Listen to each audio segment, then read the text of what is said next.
পাহাড়ে অস্থিরতা গভীর ষড়যন্ত্রের অংশ। খাগড়াছড়ির পরিস্থিতির উন্নতি না হওয়া পর্যন্ত ১৪৪ ধারা বহাল রাখা প্রয়োজন বলে জানিয়েছেন সেনাবাহিনীর রিজিয়ন কমান্ডার। সহিংসতার প্রভাব বাকি পার্বত্য জেলায় পড়তে পারে জানিয়ে সতর্ক থাকার আহ্বান সেনাবাহিনীর। এদিকে টানা ৪ দিন ধরে স্থবির জেলা। সীমিত পরিসরে ঢাকা ও চট্টগ্রামের সাথে চলাচল করছে যানবাহন। সংঘর্ষ তদন্তে ৫ সদস্যের কমিটি করা হয়েছে। খাগড়াছড়ির সদর উপজেলা, পৌর এলাকা এবং গুইমারা উপজেলায় একদিকে ১৪৪ ধারা, অন্যদিকে জম্মু ছাত্র জনতার ডাকে অবরোধে স্থবির জনজীবন। অভ্যন্তরীণ সড়কে সীমিত পরিসরে গাড়ি চলাচল করলেও বন্ধ দূরপাল্লার যানবাহন। খোলেনি কোনো দোকানপাট, ব্যবসা প্রতিষ্ঠান। এতে পুরোপুরি বন্ধ স্থানীয়দের আয় রোজগার। খাওয়া দাওয়ার কিছু নাই। আমার একটা ছেলে একটা মেয়ে নিয়ে আমি কোনো রকমে এই যে সংসার চালাই দোকান ভাড়া দিয়ে, ওটা পুরো পড়ে গেছে। পলিথিনটা বাড়ি শেষ, বাড়ি ঘর বেগুন শেষ, কিছু না পাইলাম। কাপড় চোপড় বেগুন শেষ। সেনাবাহিনী বলছে পাহাড়ের অস্থিরতার বহিঃশক্তি ও একটি মহল ইন্ধন দিচ্ছে বলে তথ্য প্রমাণ মিলেছে। মঙ্গলবার সকালে খাগড়াছড়ি সেনানিবাসে সাংবাদিকদের এই কথা জানান region commander brigadier general Hasan Mahmud. ঘটনাটা আসলে একটি গভীর ষড়যন্ত্র এবং সামনের দিকে বাংলাদেশ যে একটি সামনে গুরুত্বপূর্ণ ঘটনার দিকে যাচ্ছে সেটাকে যাতে নস্যাৎ করতে পারে সেই ধরনের ঘটনা উড়িয়ে দেওয়া যায় না। অপ্রীতিকর পরিস্থিতি এড়াতে শহরের গুরুত্বপূর্ণ মোড়ে টহলে রয়েছেন সেনা, বিজিপি, পুলিশ সহ আইনশৃঙ্খলা বাহিনীর সদস্যরা। এক কিশোরীকে ধর্ষণের ঘটনাকে কেন্দ্র করে শনিবার থেকে উত্তাল হয়ে উঠে খাগড়াছড়ি। Abdullah Rakib, independent news, Khagrachhari. খাগড়াছড়ির গুইমারায় সংঘাতে সব হারিয়ে এখন আকাশের নিচে অনিশ্চয়তায় দিন কাটছে পাহাড়ি বাঙালিদের। ভবিষ্যৎ নিয়ে দুশ্চিন্তার পাশাপাশি দুই পক্ষের মধ্যে সম্প্রীতি ফেরানো এখন বড় চ্যালেঞ্জ হয়ে দাঁড়িয়েছে প্রশাসনের কাছে। একই সাথে পাহাড়ের শান্তি চুক্তির পূর্ণাঙ্গ বাস্তবায়ন তাগিদ দিয়েছেন বিশিষ্টজনরা। গুইমারার রামসুবাজার এলাকায় বসবাস এই ৩ মারমা পরিবারের। রোববারের সংঘাতে দুর্বৃত্তদের দেয়া আগুন আর ভাঙচুরে এখন তাদের বসবাস খোলা আকাশের নিচে। সহায় সম্বলের পাশাপাশি পুড়ে গেছে তাদের স্বপ্ন।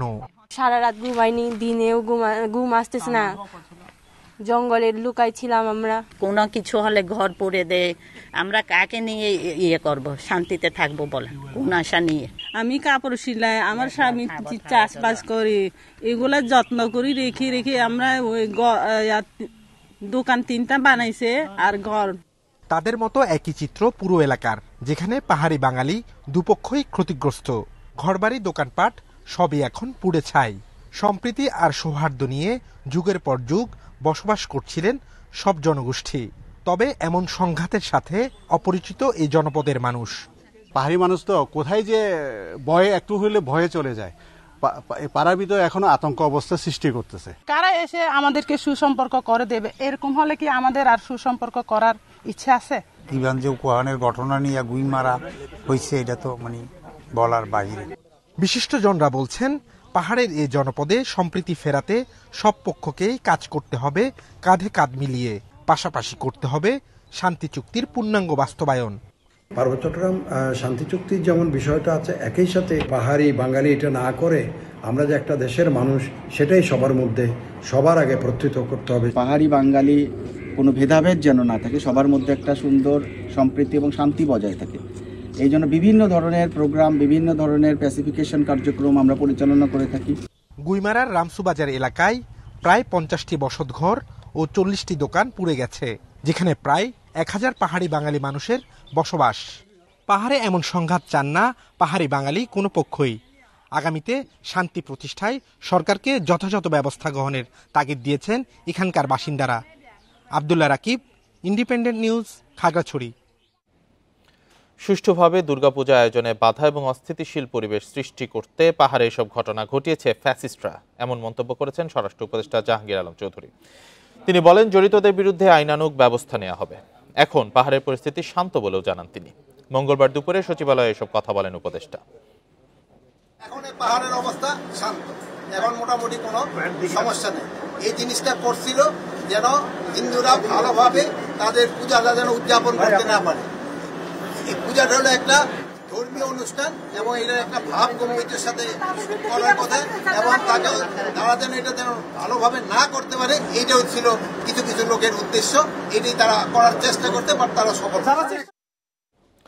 এ বিষয়ে আরো জানাতে খাগড়াছড়ি থেকে যুক্ত হয়েছেন সহকর্মী সমীর মল্লিক। সমীর মল্লিক, স্বরাষ্ট্র উপদেষ্টা আজ দুপুরে বলেছেন পাহাড়ের পরিস্থিতি এখন শান্ত রয়েছে।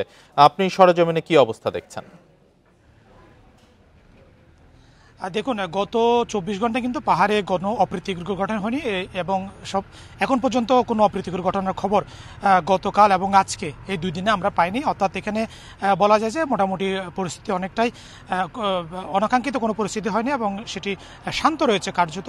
তবে এখন পর্যন্ত আমরা জনজীবনে যে স্বাভাবিকতা সেটা কিন্তু ফিরে আসেনি। কারণ আপনি জানেন খাগড়াছড়ি জেলা শহর, পৌরসভা এবং একই সাথে গুইমারা, এই 3টি জায়গায় কিন্তু 144 ধারা জারি আছে এবং সড়কে যে যান চলাচল সেটাও কিন্তু খুব সীমিত পরিসরে হচ্ছে। বিশেষ করে খাগড়াছড়ি চট্টগ্রাম এবং খাগড়াছড়ি ঢাকায় গতকাল দুপুর 12টা থেকে যে আংশিক শিথিলতা করা হয়েছে অবরোধের, সেটির কারণে কিন্তু আমরা দেখছি এখানে আমার পিছনে দেখতে পাচ্ছেন খাগড়াছড়ি চট্টগ্রাম যে সড়কটি সেটাতে কিন্তু যান চলাচল হচ্ছে, কিন্তু সেটি স্বাভাবিক তুলনায় অনেকটাই কম। কিছুক্ষণ আগে আমরা গুইমারা যেখানে ঘটনাস্থলে রামসু বাজারে সেখানে গিয়েছিলাম, সেখানে খাগড়াছড়ির জেলা প্রশাসক এবং পুলিশ সুপার, জেলা পরিষদের চেয়ারম্যান সহ প্রশাসনের ঊর্ধ্বতন কর্মকর্তারা তারা সেখানে পরিদর্শন করেছে এবং যারা ক্ষতিগ্রস্ত হয়েছে, আহত নিহত হয়েছে তাদের সাথে কথা বলেছে, তাদের প্রতি সমবেদনা জ্ঞাপন করেছে। এবং একই সাথে জেলা প্রশাসক এই ঘটনায় গুইমারা যে সহিংসতার ঘটনা হয়েছে সেটির ঘটনায় 5 সদস্য বিশিষ্ট একটি তদন্ত কমিটির গঠন করেছে। তবে এই তদন্ত কমিটিতে কারা আছে সেটা আমরা জানতে চেয়েছিলাম, তিনি বলছেন এটা পরবর্তীতে আমাদেরকে জানিয়ে দেওয়া হবে এবং তদন্ত কত দিনের মধ্যে তদন্ত প্রতিবেদন জমা দিবে সেটাও পরবর্তীতে জানাবে। সেখানে আমরা পুলিশ সুপারকে পেয়েছি, তিনি আমাদেরকে জানিয়েছেন এই ঘটনায় যারা নিহত হয়েছে তাদের পরিবারকে অনুরোধ করবে মামলা করার জন্য। যদি পরিবারের সদস্যরা মামলা না করে সেক্ষেত্রে পুলিশ বাদী হয়ে মামলা করবে। একই সাথে খাগড়াছড়িতে শনিবার যে সংঘর্ষের ঘটনা হয়েছে সেই ঘটনায় পুলিশ আজকের মধ্যেই সেই ঘটনায় পুলিশ বাদী হয়ে মামলা করবে, অথবা যারা ক্ষতিগ্রস্ত হয়েছে তাদেরকে মামলা করার জন্য পুলিশ অনুরোধ করবে। তবে এখন পর্যন্ত আমরা গত কাল এবং আজকে অর্থাৎ এই সময়ের মধ্যে কোনো অপ্রীতিকর বা সহিংসতামূলক কোনো ঘটনা ঘটেনি। এবং আপনি বলতে পারেন খাগড়াছড়িতে কিন্তু নিরাপত্তা ব্যবস্থা অনেক বেশি জোরদার করা হয়েছে। বিশেষ করে খাগড়াছড়ি জেলা শহর এবং গুইমারা যেখানে ঘটনা হয়েছে সেখানে কিন্তু প্রশাসনের 144 ধারা জারি আছে এবং এর পাশাপাশি পুলিশ, সেনাবাহিনী এবং বিজিবি সদস্যরা কিন্তু মোতায়েন রয়েছে। খাগড়াছড়ি শহরের চেঙ্গি স্কোয়ার, কলেজ গেট এলাকা সহ 0 মাইল সহ সবগুলো জায়গায় কিন্তু সেনা চেকপোস্ট বসানো হয়েছে এবং যাদের সন্দেহজনক মনে হচ্ছে তাদেরকে কিন্তু সেনাবাহিনীর পক্ষ থেকে তল্লাশি করে পরবর্তীতে তাদের যে গন্তব্য সেখানে যেতে দেওয়া হচ্ছে। তবে একটা বিষয় আপনাকে বলে রাখি, আজকে মহা অষ্টমী, কিন্তু আজকে আমরা দেখছি শারদীয় দুর্গোৎসবের যে আমেজ সেটি একেবারে খাগড়াছড়িতে নেই বললে চলে। কারণ 144 ধারার কারণে খাগড়াছড়ি জেলা শহরে যে মন্দিরগুলো রয়েছে সেখানে মানুষের যাতায়াতটা অনেকটাই কম এবং গুইমারাতে আমরা সেই অবস্থায় দেখেছি।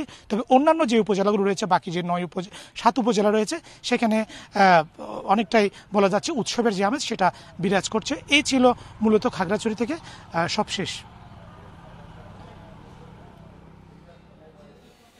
খাগড়াছড়িতে সহিংসতা পরবর্তী সর্বশেষ পরিস্থিতি নিয়ে জানাচ্ছিলেন সহকর্মী সমীর মল্লিক। ব্রাহ্মণবাড়িয়ার নবীনগরে পুলিশ হেফাজতে এক যুবকের মৃত্যুর ঘটনায় এক এসআইকে গ্রেপ্তার করা হয়েছে। পুলিশ জানায় গত 17 সেপ্টেম্বর সলিমগঞ্জের বাসিন্দা তবি মিয়ার বাড়িতে চুরির ঘটনা ঘটে। এই ঘটনার 6 দিন পর আবদুল্লাহ নামে এক যুবককে পিটুনি দিয়ে সলিমগঞ্জ অস্থায়ী পুলিশ ক্যাম্পের ইনচার্জ মাহিমুদ্দিনের কাছে হস্তান্তর করেন তবি মিয়া ও তার সহযোগীরা।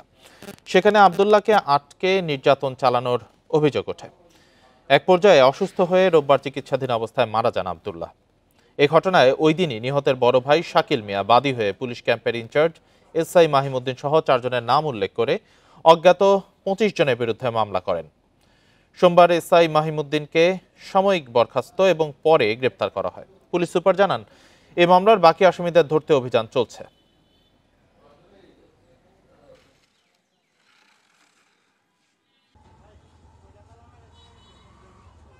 সন্দেহমূলকে আমার বাইরে আপনার বাজার থেকে ধরে না মাছ দূর করে আপনার 4টা নৌকো উঠাই লিছে, আঙ্গুল উঠাই লিছে। আবদুল্লাহকে যেভাবে মৃত্যুর মুখে ঠেলে দেওয়া হয়েছে, এটা হলো একটা অন্যায় কাজ হয়েছে। আর এই ব্যাপারে আমাদের একটা তদন্ত কমিটি গঠন হয়েছে যে আমাদের যে ভুল ত্রুটি ছিল অথবা আমরা যেই অফিসারের দায়িত্বহীনতা যেগুলো প্রমাণ পাবো সেগুলো একসাথে বিভাগীয় মামলাও চলবে। শঙ্খ, কাঁসর ও ঢাকের তালে সারা দেশে চলছে শারদীয় দুর্গোৎসবের মহা অষ্টমীর নানা আয়োজন। সকাল থেকেই অঞ্জলি দিতে পূজা মণ্ডপে ভিড় করেন ভক্তরা। ফল, মিষ্টি, জল, নৈবেদ্যের ভোগ শেষে 108টি পদ্মফুল অর্পণ করা হয় দেবীর চরণে। মূল আনুষ্ঠানিকতা কুমারী ও সন্ধি পূজা শেষে শুরু হবে মহানবমীর আনুষ্ঠানিকতা। সিলেটে কুমারী পূজার মধ্য দিয়ে দেবী দুর্গার মাতৃশক্তির আরাধনা সনাতন ধর্মাবলম্বীদের। নগরীর দক্ষিণ সুরমার জৈনপুরে অবস্থিত শ্রী শ্রী মহালক্ষ্মী ভৈরবী গ্রীবা মহাপীঠে সকালেই পূজা শেষে পুষ্পাঞ্জলি দেন ভক্তরা। দুর্গার কাছে চাচ্ছি যে আমাদের দেশের জন্য শান্তি এবং সৌহার্দ্য একটা পরিবেশ তৈরি হয়। শৈশব সময়ের ওনার দর্শনটা আমরা উপভোগ করতে পারলাম, মার কাছে মন খুলে প্রার্থনা করতে পারলাম। চট্টগ্রামে রাজাপুকুর লেন পঞ্চমাতা বিগ্রহ ও সেবাশ্রম এবং পাথরঘাটা হরচন্দ্র মুন্সিফ লেনের শ্রী শ্রী রাধা গোবিন্দ ও শান্তিনেশ্বরী মাতৃমন্দিরে হয় পূজা। সমাজ এটা থেকে শিক্ষা পেল যে মাদের কি সম্মান করতে হয়, মাদের সম্মান করার এই শিক্ষাটা আমাদের প্রয়োজন। আমরা মাদেরকে যে সম্মানটা করার জন্য এই অনুষ্ঠানটা। রাজশাহীতে এবার কুমারী পূজায় দেবী রূপে আবির্ভূত 4 বছর বয়সী অভিলাষা জয়সুয়াল। পূজার আয়োজন নির্বিঘ্ন করতে প্রতিটি মণ্ডপে নেওয়া হয়েছে 3 স্তরের নিরাপত্তা ব্যবস্থা। যাতে নিরাপদ হয়, নির্বিঘ্ন হয়, এ ব্যাপারে আমাদের সরকার থেকে যথেষ্ট নির্দেশনা দেওয়া ছিল। আইন শৃঙ্খলা বলতে যা কিছু বোঝায় আমরা সবকিছু আমরা নিয়ন্ত্রণে রাখার জন্য আমরা সার্বিক ব্যবস্থা নিয়েছি। খুলনায় সকাল থেকেই শুরু হয় মহা অষ্টমীর আনুষ্ঠানিকতা। পরে নগরীর তরুণ যুব সংঘ দুর্গাপূজা উদযাপন কমিটির আয়োজনে 5.5 বছরের এক কন্যা শিশুকে দেবী দুর্গার সামনে বসিয়ে হয় কুমারী পূজা। সব দুঃখ দূর করে, জরাবেদি দূর করে, সবার সুস্থ রাখুক, ভালো রাখুক, যাতে সুখে শান্তিতে সবাই মিলেমিশে সম্প্রীতির সাথে বসবাস করতে পারি। বরিশালে সকাল থেকেই মণ্ডপে ভিড় করেন ভক্তরা। পূজা শেষে ফুল বেলপাতা নিয়ে ভক্তদের মন্ত্র উচ্চারণের মধ্য দিয়ে অঞ্জলি দেন দেবীর পায়ে। শান্তিময় বিশ্বের জন্য প্রার্থনা করেন তারা। খুবই ভালো। বিগত 2-3 বছর ধরে আর কি বরিশালের আর কোনো জায়গায় না, এখানেই আর কি কুমারী পূজা হয়। এবার ভালোই লাগছে, বরিশালের জমজমাট আয়োজন। গাজীপুর, নারায়ণগঞ্জ, নাটোর, লালমনিরহাট, পাবনা, হবিগঞ্জ, নেত্রকোনা সহ সারা দেশে মণ্ডপে মণ্ডপে অঞ্জলি, প্রসাদ বিতরণ, আরাধনা চলে দিনভর। Tania Nasrin, independent news. দুর্গাপূজার আয়োজন নিয়ে আরো জানাতে রাজশাহী থেকে যোগ দিয়েছেন সহকর্মী আহসান হাবিব অপু। রাজশাহীতে দুর্গাপূজার মহা অষ্টমী আজ কিভাবে পালিত হচ্ছে?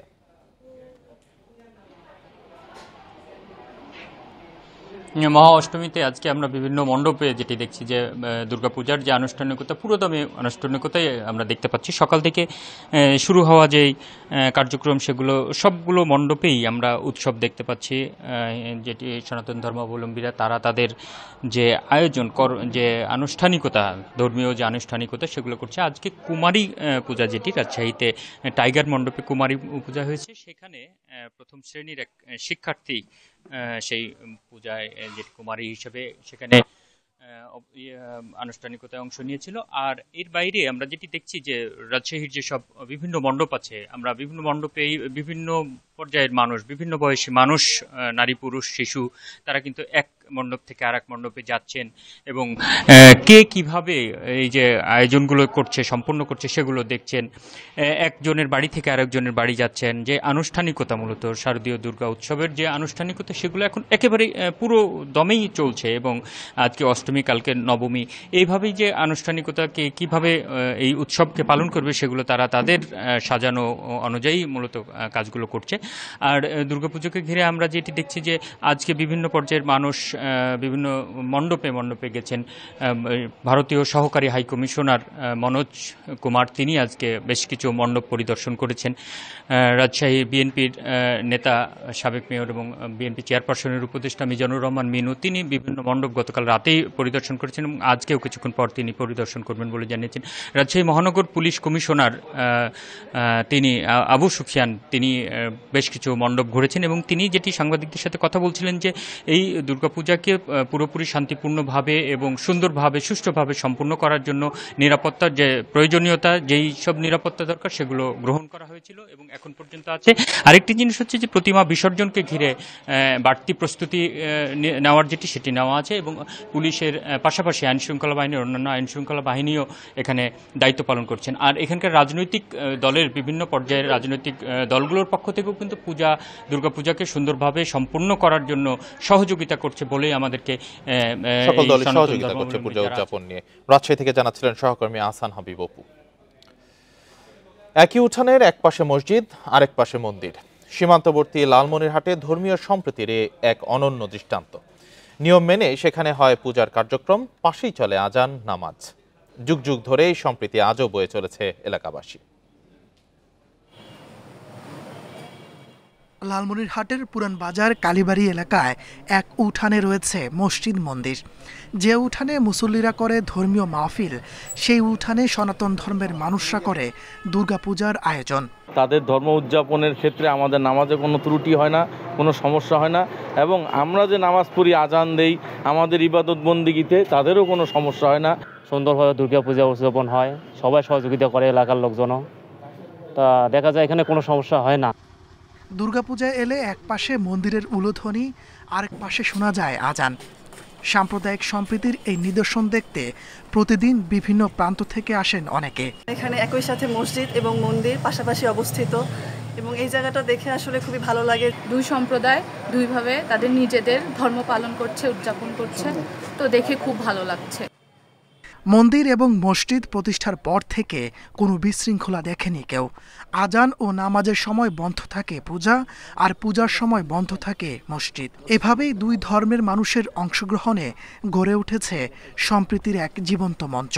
তাদের যে পূজা অর্চনা, নামাজ নিয়ে কখনোই কোনো বিষয় তাদের মধ্যে বিরোধ হয় নাই। এটা আমি বলি যে একটা অনন্য দৃষ্টান্ত বাংলাদেশের। সিসিটিভি স্থাপন সহ অন্যান্য বিষয়ে কথা বলে এসেছি। আশা করি এবারও এই যে সম্প্রীতির যে বন্ধন এটা অটুট থাকবে। 1836 সালে কালী মন্দিরটি প্রতিষ্ঠার পরপরই মুসলিম ব্যবসায়ীরা এর পাশেই নির্মাণ করে মসজিদ। তখন থেকেই চলছে দুই ধর্মের উপাসনালয়ের কাজ এক উঠানে। Independent news. এ বিষয়ে আরো জানাতে যুক্ত হয়েছেন সহকর্মী মাহফুজ রহমান। মাহফুজ রহমান, প্রতিবেদনে যেমনটি শুনছিলাম যে হিন্দু মুসলমান যুগ যুগ ধরে সেখানে সম্প্রীতির অটুট বন্ধন রয়েছে। এবার শারদীয় দুর্গা উৎসব কিভাবে পালিত হচ্ছে, সেখানে পরিবেশ পরিস্থিতি কেমন রয়েছে জানাবেন।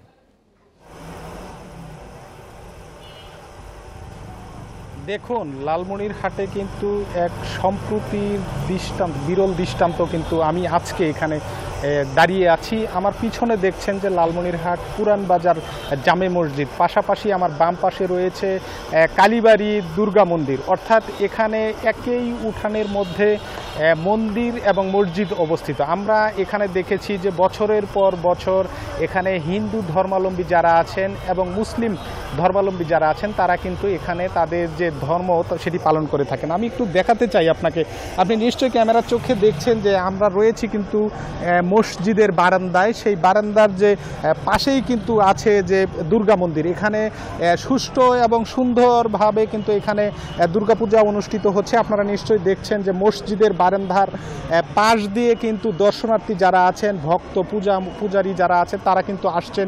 পাশাপাশি যে মুসলিম ধর্মের যারা আছেন তারা কিন্তু একটু পরেই যে আপনারা ক্যামেরার চোখে যে জায়গাটি দেখছেন সেটি কিন্তু একটি মসজিদ, পুরান বাজার মসজিদ। এই মসজিদে কিন্তু নামাজ পড়বেন। অর্থাৎ আমরা এখানে এসে দেখেছি যে যখন নামাজের সময় হয় তখন কিন্তু তারা ঢাক ঢোলের বাদ্য, পাশাপাশি তাদের যে ধর্ম সেটি কিন্তু তারা বন্ধ রাখেন এবং নামাজ শেষ হয়ে যাওয়ার পর তারা কিন্তু তাদের কার্যক্রম আবারও শুরু করেন। তবে আমরা এখানে স্থানীয়দের সাথে কথা বলে যেমনটি জেনেছি, তারা বলছেন যে এখানে কিন্তু সম্প্রীতির বন্ধন কিন্তু বেশ অটুট। এখন পর্যন্ত কোনো ধরনের অপ্রীতিকর ঘটনা কিন্তু তাদের মাঝে ঘটেনি। আমরা এ ব্যাপারে কথা বলেছিলাম লালমনিরহাট পুলিশ সুপার তরিকুল ইসলামের সাথে। তিনি আমাকে যেমনটি জানিয়েছে, তিনি বলছেন যে এখানে কোনো ধরনের অপ্রীতিকর ঘটনা ঘটার সম্ভাবনা নেই, যেহেতু যুগের পর যুগ ধরে কিন্তু এখানে সম্প্রীতির বন্ধন চলে আসছে। পুলিশের পক্ষ থেকে তারা বলছেন যে এখানে যথেষ্ট নিরাপত্তা ব্যবস্থা নিয়ে রাখা হয়েছে।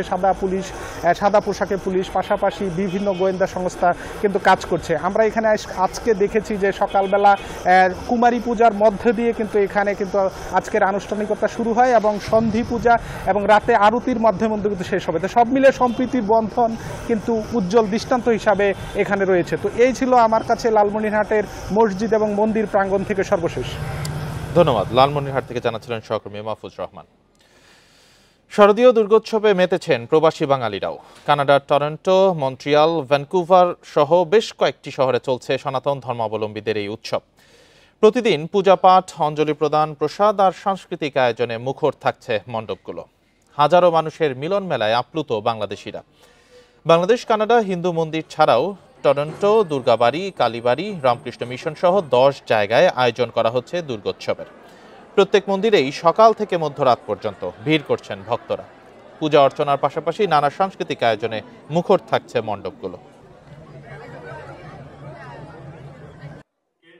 কানাডা ক্ষেত্রে তেমনটা কতটুকু নয়, কিন্তু এখানে আমরা সবাই যে একটা পরিবেশ সৃষ্টি হয়েছে আমাদের দুর্গাবাড়ি, টরন্টো দুর্গাবাড়ি কিংবা আমাদের কালচারাল মন্দির, এখানটা একেবারে একটা অদ্ভুত মেলবন্ধন। পুজোর ভোগ বিতরণ থেকে শুরু করে কুমারী পুজো সবটাই মোটামুটি হয়।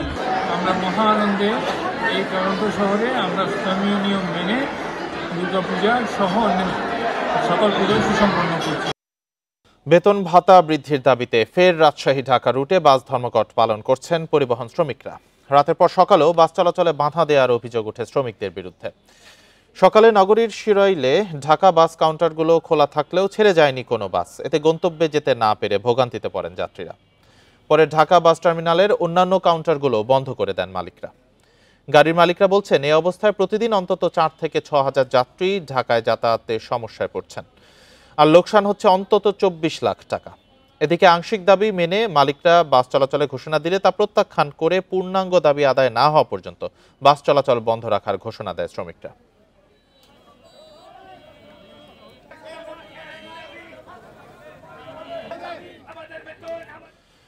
দুর্গাপূজার ছুটিতে কক্সবাজারে ভিড় করছে হাজার হাজার পর্যটক। টানা কয়েকদিনের ছুটি শুরুর আগেই মঙ্গলবার সকাল থেকে সৈকতে ভিড় দেখা গেছে। পর্যটন ব্যবসায়ীরা বলছেন, আগামী শনিবার পর্যন্ত বিভিন্ন হোটেলের সব কক্ষ বুকিং হয়ে গেছে। এবছর রাজনৈতিক পরিস্থিতি এবং আবহাওয়া অনুকূলে থাকায় হাজার কোটি টাকার ব্যবসার আশা ব্যবসায়ীদের। পর্যটকদের নিরাপত্তায় অনাকাঙ্ক্ষিত ঘটনা এড়াতে কয়েক স্তরের নিরাপত্তা ব্যবস্থা জোরদার করা হয়েছে। সাদা পোশাকে গোয়েন্দা নজরদারির পাশাপাশি মাঠে থাকবে ট্যুরিস্ট পুলিশ, জেলা পুলিশের একাধিক টিম, র্যাব ও সেনাবাহিনী।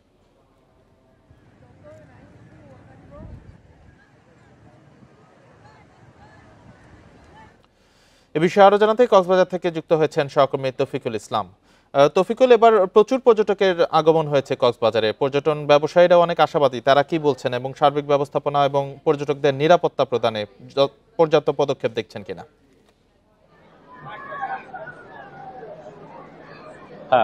দুর্গাপূজা উপলক্ষে টানা বেশ কয়েকদিন ছুটি রয়েছে। এই ছুটি উপভোগ করতে কক্সবাজারের সমুদ্র সৈকতে দেশের বিভিন্ন প্রান্ত থেকে মানুষ এসছে এবং আজকে যেহেতু আগামীকাল থেকে ছুটি শুরু হবে এবং আজকে থেকে কিন্তু লোকজন আসা শুরু করে দিয়েছে। আমি আছি সমুদ্র সৈকতের একেবারেই যে সুগন্ধা পয়েন্টে। সকাল থেকে মানুষের উপস্থিতি আমরা দেখেছিলাম, এখন বেলা বাড়ার সাথে সাথে মানুষের উপস্থিতি আরো বাড়ছে। দুপুরে আরো অনেক বেশি মানুষ ছিল, তবে আরো কিছুক্ষণ পর হয়তো বা এখানে মানুষের যে সংখ্যা সেটি বাড়ার সম্ভাবনা আছে। তবে আমি কথা বলেছি কক্সবাজারের প্রায় হোটেল ব্যবসায়ীর সাথে কথা বলেছি। আপনি জানেন এখানে প্রায় 450 চেয়ে বেশি হোটেল, মোটেল, গেস্ট হাউস রয়েছে। ইতিমধ্যে সবকটি কক্ষই বুকিং হয়ে গেছে। আগামী শনিবার পর্যন্ত এই যে পর্যটকদের যে চাপ সেটি থাকার আশঙ্কা বা সম্ভাবনা আছে বলে তারা আমাদেরকে জানিয়েছেন। এবং সেই সাথে অতিরিক্ত যখন পর্যটক আসে বিশেষ বিশেষ দিবস কিংবা নির্দিষ্ট ছুটিতে, তখন পর্যটকদের যে চাপ সামাল দিতে হিমশিম খেতে হয় এখানকার যারা আইন শৃঙ্খলা বাহিনীর সদস্যরা আছেন তাদের। তো আমি কথা বলেছি কক্সবাজার জেলা প্রশাসক আব্দুল মান্নানের সাথে কথা বলেছি, তিনি আমাকে জানিয়েছেন তারা অতিরিক্ত পর্যটকদের চাপ সামাল দিতে প্রস্তুত রয়েছেন। এবং পাশাপাশি আপনি জানেন এখানে ট্যুরিস্ট পুলিশ রয়েছেন, বিশেষায়িত পুলিশ, সেই সাথে জেলা পুলিশের সদস্যরাও কিন্তু কাজ করে যাবেন এবং এখানকার র্যাবের সদস্যরা রয়েছেন। পাশাপাশি সেনাবাহিনীর সদস্যরাও কিন্তু এখানকার অর্থাৎ পর্যটকদের সেবা দেওয়ার জন্য তারা কাজ করে যাচ্ছেন। যখন কোনো অপ্রীতিকর কোনো ঘটনা যাতে না ঘটে সেই ব্যবস্থাও তারা রেখেছেন। এবং আপনি জানেন এখানে নির্বাহী ম্যাজিস্ট্রেট থাকবে, যদি কোনো পর্যটক হয়রানি কিংবা পর্যটকদের কাছ থেকে অতিরিক্ত ভাড়া বা অন্যান্য কোনো যদি হয়রানির শিকার হয় তাহলে সঙ্গে সঙ্গে ভ্রাম্যমাণ আদালতের যে অভিযান সেটি পরিচালনা করা হবে। তো সার্বিক বিষয়ে আসলে এই কদিন পর্যটকরা কক্সবাজার ভ্রমণ করবেন। আপনি জানেন বৃহস্পতিবার প্রতিমা বিসর্জন হবে, দেশের সবচেয়ে বড় প্রতিমা বিসর্জন কক্সবাজার সমুদ্র সৈকতে অনুষ্ঠিত হবে। তারপরে সেই প্রেক্ষিতে কিন্তু এই প্রতিমা বিসর্জন দেখতে বিভিন্ন দেশের বিভিন্ন প্রান্ত থেকে মানুষ আসে। তো সেই প্রতিমা বিসর্জন যাতে সুশৃঙ্খল বা সুন্দরভাবে সম্পন্ন হয় সেই প্রস্তুতিও কিন্তু ইতিমধ্যে নেওয়া হয়েছে। কক্সবাজার থেকে জানাচ্ছিলেন সহকর্মী তৌফিকুল ইসলাম। জামালপুরের ইসলামপুরে নির্মাণ কাজ শেষ হওয়ার 3.5 বছর পরও চালু হয়নি গুঠাইল পুলিশ তদন্ত কেন্দ্রের কার্যক্রম। দীর্ঘদিন পরে থেকে নষ্ট হচ্ছে ভবনটি, চুরি গেছে বেশ কিছু মালামাল। স্থানীয়রা বলছেন তদন্ত কেন্দ্রটি চালু হলে চরাঞ্চলে কমবে অপরাধ। আর পুলিশ সুপার বলছে আগামী কয়েক মাসের মধ্যেই সব কার্যক্রম চালু হবে। জামালপুরের ইসলামপুরের নদী তীরবর্তী ও চরাঞ্চলে আইন শৃঙ্খলা রক্ষায় 2022 সালে গুঠাইল পুলিশ তদন্ত কেন্দ্র নির্মাণ করা হয়। 3.5 বছর পার হলেও এখনো চালু হয়নি। দীর্ঘদিন ধরে ব্যবহার না হয় নষ্ট হচ্ছে ভবনটি, দেখা দিয়েছে ফাটল। এছাড়াও চুরি হয়ে গেছে বেশ কিছু মালামাল। স্থানীয়রা বলছেন নদীর কাছে তদন্ত কেন্দ্র চালু হলে কমবে অপরাধ। নদীর মধ্যে ডাকাতি, এটা পুলিশ অতি দ্রুত আসলে কমবো, জুয়া কমবো। যারা ঠিকাদার ছিল তারা একবার নিম্নমানের কাজ করছে, তারপর আপনি মনে করেন বিল্ডিং দ্বারা এখন অনেক দুর্দশা, বেহাল দশা। বাল্ব ছিল, তার ছিল, মোটর ছিল, এভরিথিং সবই প্রায় চুরি পর্যায়ে হয়েছে। আগামী কয়েক মাসের মধ্যে তদন্ত কেন্দ্রের কার্যক্রম শুরুর আশ্বাস দিয়েছে পুলিশ। আগামী 2-3 মাসের মধ্যে আমরা এই তদন্ত কেন্দ্রের সামগ্রিক কার্যক্রম পরিচালনা করব। এখানে আমাদের জনবল ইনশাল্লাহ দিয়ে আমরা যদি হেডকোয়ার্টার থেকে, পুলিশ হেডকোয়ার্টার থেকে যদি গাড়ি পাই তাহলে তো ভালো, না হলে আমরা ভাড়া গাড়ি নিয়ে আপাতত এর কার্যক্রম ইনশাল্লাহ শুরু করব। আমরা 65% জমির উপর পুলিশ তদন্ত কেন্দ্র নির্মাণে খরচ হয়েছে 4.78 লাখ টাকা। Independent news. জামালপুরের দেওয়ানগঞ্জে নদী ভাঙন থেকে রক্ষায় মানববন্ধন ও বিক্ষোভ কর্মসূচি পালিত হয়েছে। দুপুরে পানি উন্নয়ন বোর্ড অফিসের সামনে কর্মসূচিতে অংশ নেয় চর ডাকাতিয়াপাড়া এলাকাবাসী।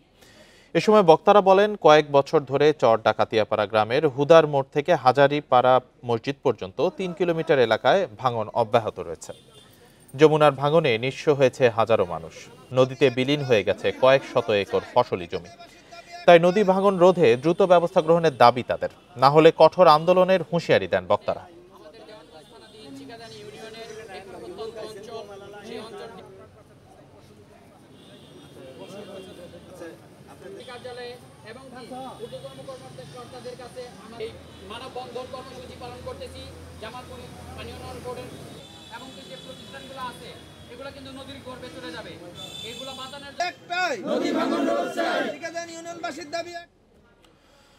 ভৈরব নদ সহ যশোরের বিভিন্ন নদ নদীর স্বাভাবিক পানি প্রবাহ নিশ্চিতের দাবিতে মানববন্ধন হয়েছে।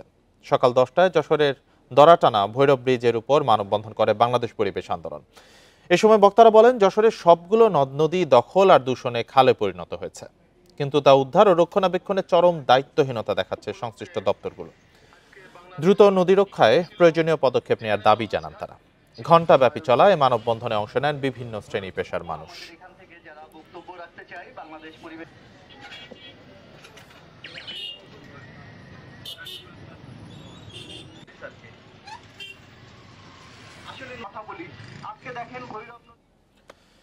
শীতে সবজির চাহিদা মেটাতে চারা উৎপাদনে ব্যস্ত সময় পার করছেন যশোরের আব্দুলপুর গ্রামের কৃষকরা। স্থানীয় চাহিদা মিটিয়ে সবজির চারার চাহিদা মিটিয়ে সরবরাহ করা হচ্ছে বিভিন্ন জেলাতেও, যা দেশের চাহিদার প্রায় অর্ধেক, বলছে কৃষি বিভাগ।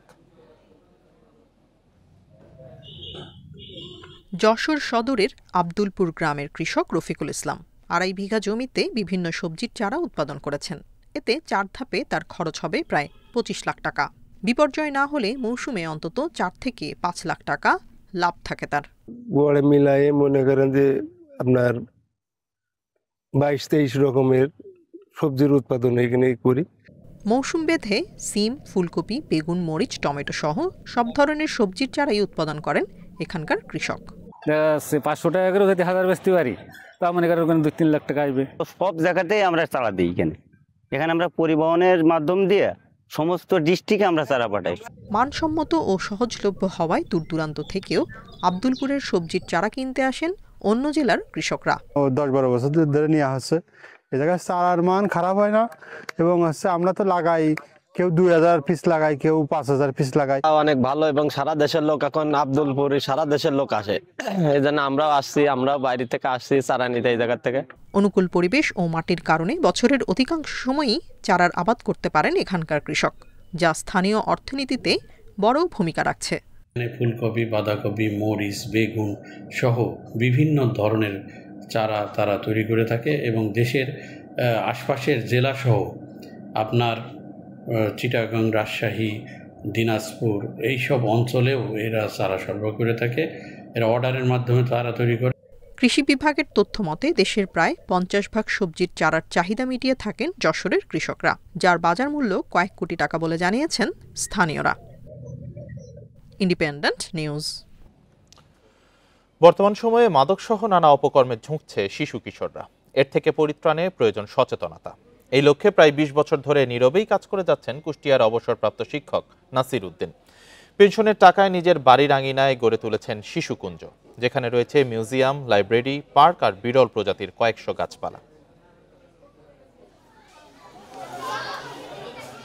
কুষ্টিয়ার কুমারখালী উপজেলার গড়াই নদের পাড়ের গ্রাম কয়া।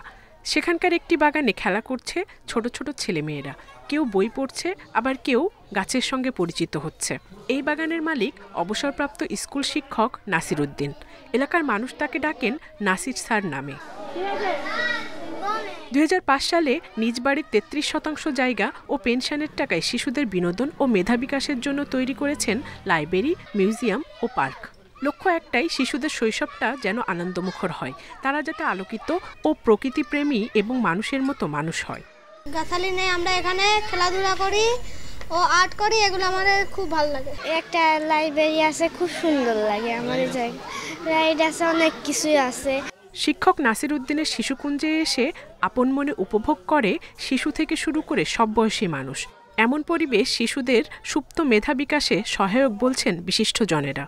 বাচ্চাদের যে প্রতিভা যে বিকশিত হচ্ছে এই উন্মুক্ত স্থানে, উন্মুক্ত এই যে সবকিছু মিলায়ে অনেক সুন্দর। আমাদের গতানুগতিক যে প্রাথমিক বিদ্যালয়গুলো আছে বাচ্চাদের জন্য বা যে শিশু শ্রেণীগুলো আছে, এখানকার যে পরিবেশ ওইসব স্কুলগুলোতে এরকম সুন্দর পরিবেশ নাই। শিশুদের মানবিক হিসাবে গড়ে তুলতে ও শিশুদের জন্য নিরাপদ সমাজ ব্যবস্থা নিশ্চিতে যতদিন বেঁচে থাকবেন ততদিন কাজ করে যাবেন বলে জানান নাসির উদ্দিন। আমি চাচ্ছি যে শিশুরা এখানে এসে সব ভুলে যাবে, বাড়ির কথাবার্তা সব ভুলে যাবে, এইখানে প্রকৃতির সঙ্গে হাসাহাসি, দৌড়াদৌড়ি, লাফালাফি, খেলাধুলা করে দিয়ে এর মধ্যে দিয়ে শিক্ষা লাভ করবে এবং ওইটাই হচ্ছে প্রকৃত শিক্ষা। মানবিক সমাজ গড়তে প্রতিটি গ্রামে নাসির মাস্টারের বড্ড প্রয়োজন বলে মনে করেন এলাকাবাসী সহ সমাজের বিশিষ্টজনেরা। Independent news. এই ছিল আজকের সমগ্র বাংলাদেশের আয়োজনে। ইন্ডিপেন্ডেন্ট টেলিভিশনের সব খবর আরো বিস্তারিত জানতে চোখ রাখুন ফেসবুক, ইউটিউব ও এক্সে। এতক্ষণ যারা সাথে ছিলেন ধন্যবাদ সবাইকে।